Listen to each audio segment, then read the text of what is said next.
नमस्कार, स्वागत है आप सभी का देवभूमि समाचार में। मैं आपके साथ निकिता कश्यप। बुलेटिन की शुरुआत करते हैं। उत्तराखंड में ग्रामीण सड़क विकास के लिए एक महत्वपूर्ण कदम उठाया गया है। आपको बता दें कि यह कदम बेहद ही जरूरी भी माना जा रहा है और जिसमें कि 184 ग्रामीण सड़कों के निर्माण के लिए 1700 करोड़ रुपए की मंजूरी दे दी गई। और जहां इन सड़कों में कुल लंबाई की बात की जाए तो 1228 किलोमीटर होगी, जो कि पहाड़ी इलाकों में आवागमन को बेहद ही आसान बनाएगी। केंद्रीय कृषि एवं ग्राम्य विकास मंत्री शिवराज सिंह चौहान ने इस परियोजना को मंजूरी दे दी है। जहां आपको बताते चले कि मुख्यमंत्री पुष्कर सिंह धामी ने कहा कि इससे कृषि और पर्यटन को नई रफ्तार मिलेगी और साथ ही साथ ग्रामीण अर्थव्यवस्था भी मजबूत होगी।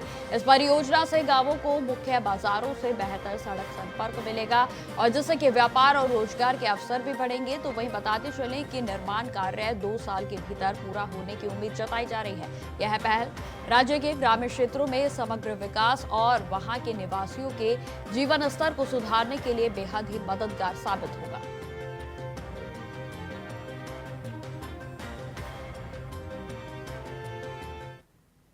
इस वक्त की बड़ी खबर का रुख करते हैं। आपको बता दें कि धामी सरकार की कैबिनेट की बैठक होने वाली है, जिसमें कि सचिवालय में अब से कुछ ही देरी के बाद यह बैठक शुरू हो जाएगी। बताते चले कि कई महत्वपूर्ण प्रस्तावों पर आज मोहर लग सकती है। अधिवक्ताओं की मांगों पर हो सकता है मंथन। कई निर्णय जो है वो सामने आ सकते हैं। तो वही बताते चले कि आंदोलनरत कर्मचारियों को भी राहत मिलने की उम्मीद आज जताई जा रही है। केंद्र से मिले प्रोत्साहन पर भी चर्चा संभव है। तो वही बताते चले कि बजट और वित्तीय मामलों पर भी बैठक में विचार किया जा सकता है। तो इस वक्त की बड़ी खबर बता दें कि अब से कुछ ही मिनटों के बाद सचिवालय में अहम बैठक शुरू होने जा रही है, जिसमें कि कई महत्वपूर्ण प्रस्तावों पर आज मोहर लग सकती है। तो बताते चलें कि जिस तरीके से केंद्र की ओर से मदद की गई है उस विषय पर भी गहन चर्चा हो सकती है। अधिवक्ताओं की मांग को लेकर भी निर्णय सामने आ सकता है। तो कई मायनों में आज की बैठक बेहद ही अहम मानी जा रही है। आंदोलनरत जो कर्मचारी हैं उनको राहत मिलने की उम्मीद जताई जा रही है। तो वहीं आपको बताते चले कि ये बैठक कई मायनों में बेहद ही अहम रहने वाली है, क्योंकि केंद्र से मिले प्रोत्साहन पर भी आज चर्चा संभव है।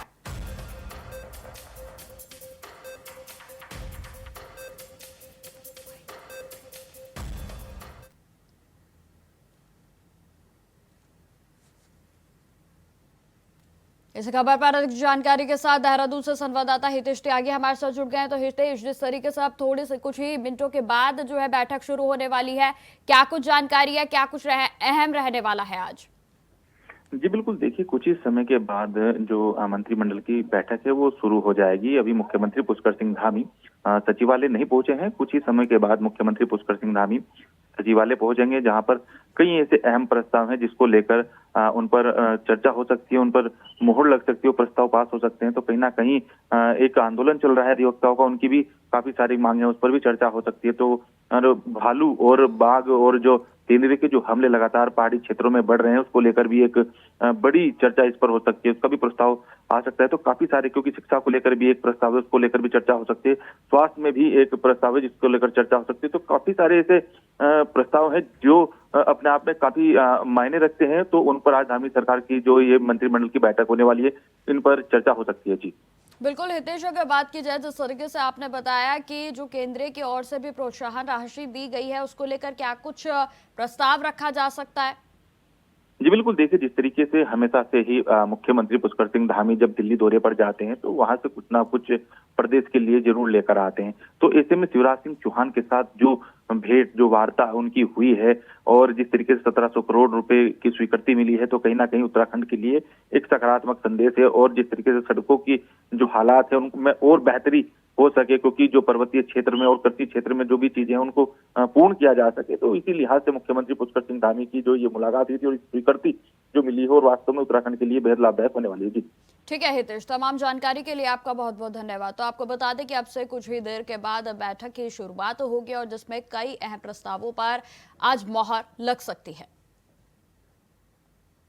खबरों में आगे बढ़ते हैं। उत्तराखंड में राशन कार्ड बनाने की प्रक्रिया अगले साल से पूरी तरीके से ऑनलाइन हो जाएगी। जी हां, आपको बताते चले कि कैबिनेट के मंत्री रेखा आर्या ने इस संबंध में विभागीय अधिकारियों की अहम बैठक में यह निर्देश दिया है कि ऑनलाइन प्रक्रिया में राशन कार्ड बनाने में किसी भी तरह की विसंगतियों को दूर किया जाएगा और जहां राशन के विक्रेताओं के भुगतान और बिलिंग की प्रक्रिया भी पूरे तरीके से डिजिटल होगी। तो वहीं जानकारी देते चले कि मंत्री ने यह भी बताया है कि इस साल मई तक सभी जनपदों में राशन कार्ड जो करता है उनको लाभांश दिया जा चुका है और जहां अगले 2 से 3 दिनों में 3 महीने का लाभांश भी दिया जाएगा। तो इसके अलावा यह भी जानकारी देते चले कि उन्होंने यह भी कहा है कि केंद्र सरकार के लक्ष्य के अनुसार 98% धान की खरीद हो चुकी है और केंद्र सरकार से पत्राचार के जरिए लक्ष्य बढ़ाने की कोशिश भी निरंतर जारी है, जिसमें आपको यह भी बता दें कि बैठक में मंत्री ने यह भी जानकारी दी है और निर्देशित किया है कि नए राशन कार्ड बनाने में सबसे ज्यादा जरूरतमंदों को प्राथमिकता दी जाएगी, जैसे कि विकलांग, तलाकशुदा और अनाथ व्यक्तियों को।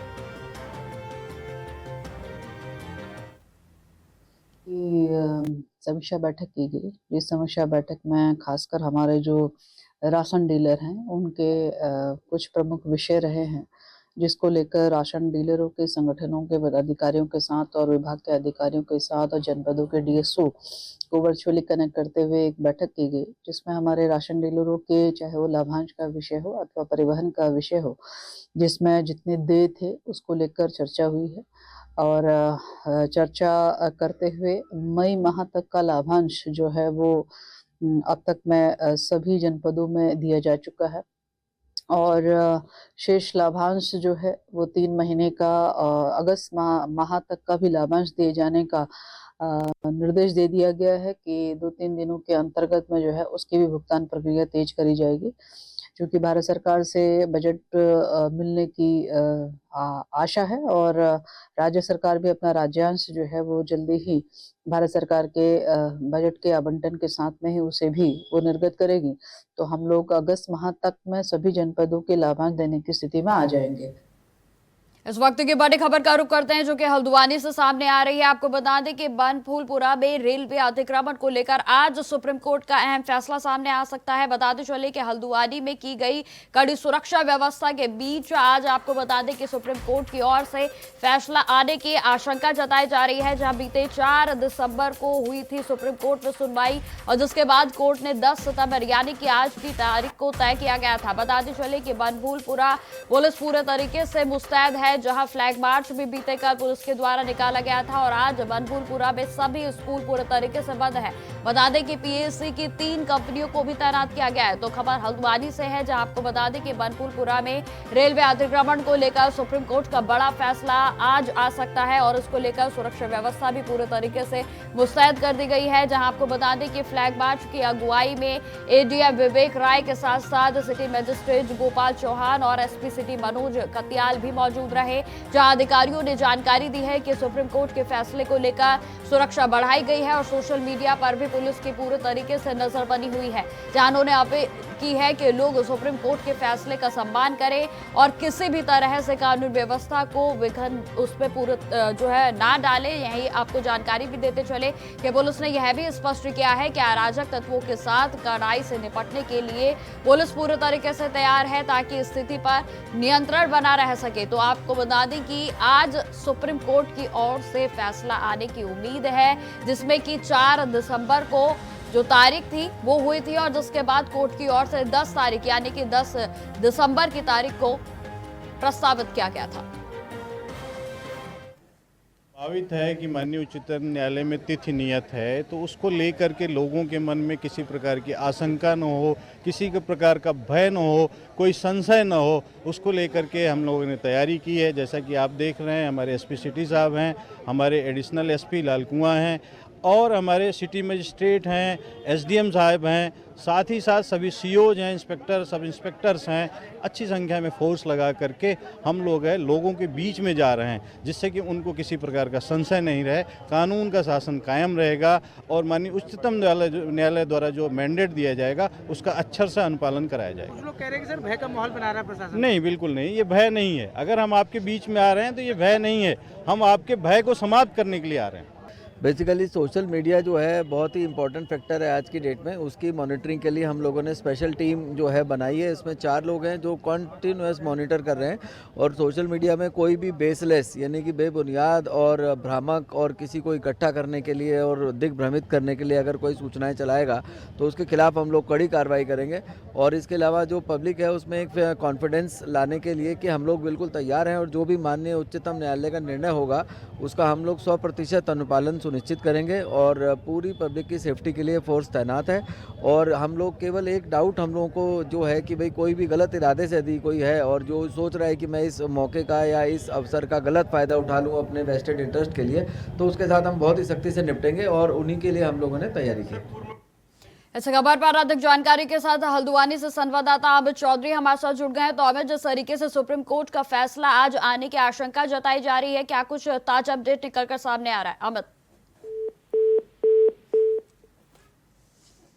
तो आपको बता दें कि सुप्रीम कोर्ट के फैसले को लेकर पूरे तरीके से पुलिस प्रशासन भी इस समय जो है मुस्तैद नजर आ रहा है। जहां बता दें कि पुलिस प्रशासन की ओर से बीते कल फ्लैग मार्च भी निकाला गया था, तो वहीं रेलवे अतिक्रमण को लेकर यह मुद्दा पूरे तरीके से इस समय जो रिहायशी एरिया है उसमें गरमाया हुआ है, और जिसको देखते हुए पुलिस प्रशासन भी जहां एक तरफ पूरे तरीके से मुस्तैद नजर आ रहा है, तो वहीं आपको बताते चले कि पुलिस प्रशासन की ओर से लोगों से अपील की गई है कि सुप्रीम कोर्ट की ओर से जो भी फैसला आएगा उसका सभी सम्मान करें और उसका पालन भी किया जाए। तो वहीं आपको यह भी जानकारी देते चलें कि बीते 4 दिसंबर को इस मामले में सुनवाई हुई थी, और जिसके बाद 10 दिसंबर की अगली तारीख यानी कि आज को जो निर्धारित किया गया था, जहां सुप्रीम कोर्ट की ओर से आज इस विषय पर अहम फैसला आने की आशंका जताई जा रही है। और इस खबर पर एक बार फिर से हमारे साथ हल्द्वानी से संवाददाता अमित चौधरी जुड़ गए हैं।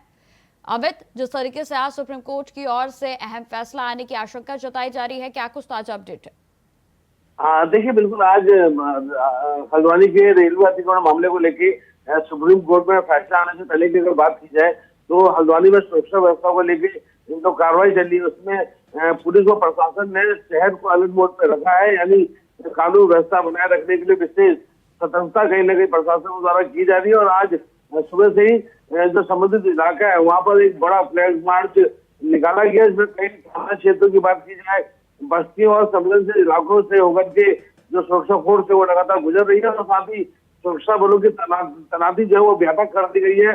स्थानीय पुलिस के साथ साथ जो अतिरिक्त कांस्टेबल है और पीएससी के जवान है, और जरूरत पड़ने पर रिएक्शन बल तक यहाँ पर उसको भी लगा दिया गया है और उसकी मौजूदगी यहाँ पर कर दी गई है। साथ ही बात की जाए तो बस्ती इलाकों में जहाँ पर जो जिन्हें अतिक्रमण बताया गया है, ये उन लोगों की आवाजाही और भारी व्यक्तिगत प्रवेश पर कड़ी निगरानी और पैदारी की जा रही है। जो संदिग्ध व्यक्ति की पहचान कर उसे रोक के निर्देश भी दिए गए।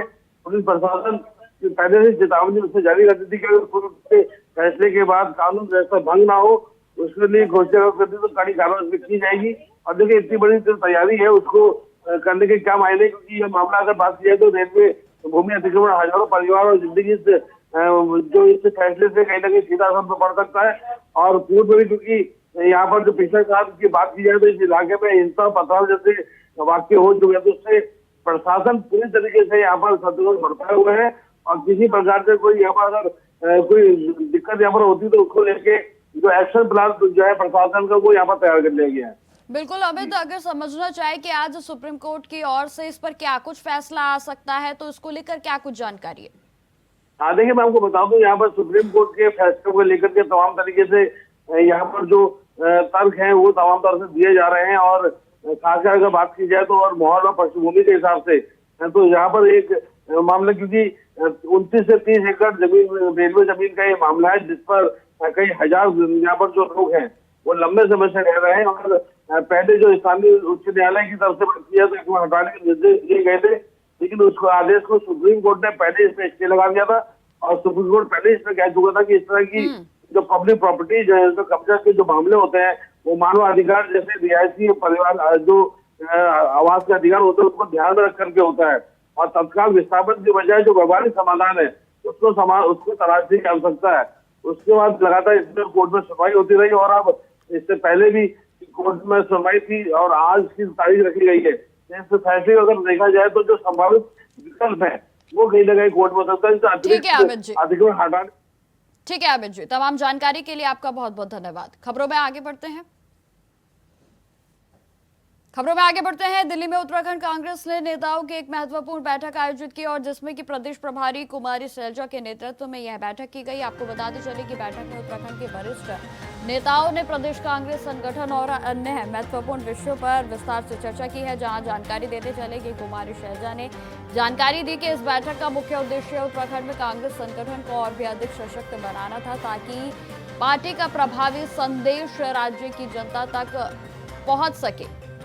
उन्होंने यह भी कहा है कि सभी नेता इस बात को लेकर प्रतिबद्ध हैं कि कांग्रेस का संदेश सही तरीके से जन जन तक पहुंचे और जिससे कि पार्टी की स्थिति बेहद ही मजबूत हो सके। तो वही बैठक में पार्टी की आगामी रणनीतियों पर भी विचार किया जाएगा, जिसमें कि संगठनात्मक सुधार, सदस्यता अभियान और चुनावी तैयारियां जैसे मुद्दे भी चर्चित रहे।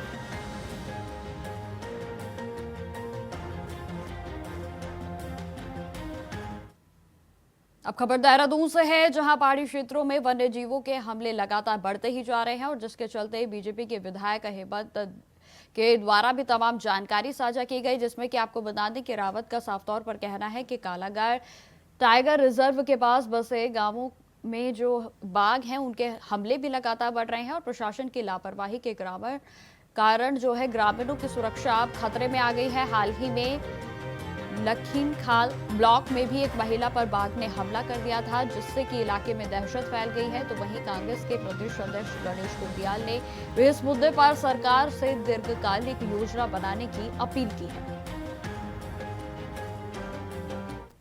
हमारे लिए बहुत दुर्भाग्यजनक घटना है और मैं समझता हूं कि मेरा क्षेत्र पूरा कार्बन नेशनल पार्क से लगा हुआ है। मैं कई बार कह चुका हूं, सरकार से भी कहा हूं कि इस तरह से हम लोगों का जीवन कैसे जी पाएंगे हम लोग। तो मेरा सबसे निवेदन है कि सरकार से निवेदन है कि वो एक तो सबसे पहले बाघ को मारने का आदेश दिया जाए और यहाँ पर ऐसी सुरक्षा की जाए कि जो लोगों को दूसरे के जान माल की कोई हानि ना होने पाए। और दूसरा जो वन अधिनियम में मैं बार बार उठाते आया हूँ और बड़े दुर्भाग्य की बात है कि कोई भी सरकार ने आज तक उत्तराखंड के परिप्रेक्ष्य में जो है यहाँ नियम बनाने के लिए कोई आवाज नहीं उठाई। तो मैं आपके माध्यम से भी कहना चाहता हूँ कि अगर इसी तरह से रहा तो मुझे वास्तव में मजबूर होकर जो है इस्तीफा देना पड़ेगा। सरकार की दिक्कत यह है कि सरकार विपक्ष के द्वारा कही गई बातों को तवज्जो नहीं देती। हमने अतीत में कई बार इस संबंध में ये बातें कही और मैंने बहुत बार इस बात को कहा कि इस बात के लिए सरकार को कटघरे में खड़ा नहीं किया जा सकता कि ये जो हमले हो रहे हैं ये इसी सरकार में हो रहे हैं, पर इस बात के लिए सरकार को कटघरे में खड़ा किया जाना चाहिए कि सरकार ने इसकी रोकथाम के लिए कोई इच्छा शक्ति नहीं दिखाई। और आज सत्ता पक्ष के लोगों ने जो हमने कहा था उस बात को रिपीट किया है। तो इसका अर्थ यह है, और यहीं नहीं रिपीट किया, संसद में तक सत्ता पक्ष के जो सांसद हैं उन्होंने इस बात को हमारे कहने के बाद उठाया। इसका अर्थ यह है कि ये वास्तविक मुद्दा है और चिंता की बात यह है कि सरकार इन घटनाओं की रोकथाम के लिए जो आवश्यक उपाय हैं उन उपायों को नहीं कर रही है। हमने जितनी हमारी जानकारी है अपनी जानकारी के हिसाब से, क्योंकि सरकार के पास तो इसके विशेषज्ञ होंगे तो उनके पास और जानकारियाँ होंगी और ज्ञान होगा, पर हमने अपने स्तर से सरकार को राय दी थी कि सरकार को वन्यजीव और मानव संघर्ष को रोकने के लिए 2 स्तर की योजनाएं बनानी चाहिए। खबरों में आगे बढ़ते हैं। शिक्षा विभाग में फर्जी दिव्यांग प्रमाण पत्र पर आधार पर नौकरी पाने वाले शिक्षकों पर विभाग ने अब शिकंजा कसना तेज कर दिया है। जी हां, आपको बता दें कि विभाग पहले ही ऐसे 51 शिक्षकों को नोटिस भी जारी कर चुका है और अब शिक्षा मंत्री डॉक्टर धन सिंह रावत ने भी सभी ऐसे मामलों का पूरा ब्यौरा सार्वजनिक करने के निर्देश विभाग को दे दिए हैं। जहां मंत्री का साफ तौर पर कहना है कि लंबे समय से विभाग में गलत तरीके से नौकरी पाने के मामले सामने आ रहे थे और जिसके बाद यह बड़ी कार्रवाई शुरू की गई है। शिक्षा मंत्री के अनुसार 1991 से 2017 तक के ये मामले हैं और जिसमें कि फर्जी दिव्यांग प्रमाण के जरिए नियुक्तियां हासिल की गई और इन सभी की जांच जारी है और अब विभाग की ओर से इन शिक्षकों की सूची सार्वजनिक करने की बात को भी कहा गया है ताकि आपको बता दें कि विभाग में पारदर्शिता आ सके। तो वही विभाग की इस तरह पर आगे की सख्त कार्रवाई पूरे तरीके से जारी है। बात यह है कि ये 1991 से लेकर 2017 तक के केस है और एक दिव्यांग टीचर ही, कुछ टीचर जो है कोर्ट गए थे और उन्होंने कहा कि साहब ये सर्टिफिकेट इनके गलत बने हैं। तो मैंने तुरंत, जैसे मैं शिक्षा मंत्री बना, मैंने उसके जांच के आदेश दिए और आपने देखा होगा कि कई जो है उसमें सर्टिफिकेट जो है गलत पाए गए और उसमें से कई टीचर रिटायर्ड भी हो चुके हैं। अब यह है कि अगर जो गलत पाए गए हैं उनको एक बार सुनवाई का मौका दिया गया है और अगर वो गलत पाए गए होंगे तो उनके खिलाफ कार्रवाई जरूर। खबरों में आगे बढ़ते हैं। खबर देहरादून से है, जहां कांग्रेस की पार्टी में कार्यकारिणी को लेकर उठ रही चर्चाओं पर पीसीसी के अध्यक्ष गणेश गोदियाल ने स्पष्ट किया है कि प्रदेश कांग्रेस कमेटी जल्द ही कार्यकारिणी की घोषणा करेगी। उन्होंने कहा कि कुछ लोग जानबूझकर भ्रम का माहौल बना रहे हैं, जबकि पार्टी की पहले से ही गठित कार्यकारिणी अभी भी प्रभावी है और वैध भी मानी जा रही है। गोदियाल का यह भी कहना है कि नई कार्यकारिणी का गठन होते ही उसे आधिकारिक मान्यता दी जाएगी। उन्होंने यह भी बताया कि कुछ लोगों के द्वारा प्रचारित किया जा रहा है कि कांग्रेस कार्यकारिणी घोषित नहीं करेगी, लेकिन यह गलत बात है। के बीच एक भ्रम है कि पहले कार्यकारिणी थी ही नहीं, ऐसा नहीं है। कार्यकारिणी नई नहीं बनी थी, लेकिन जो पुरानी कार्यकारिणी थी वो एग्जिस्ट करती थी।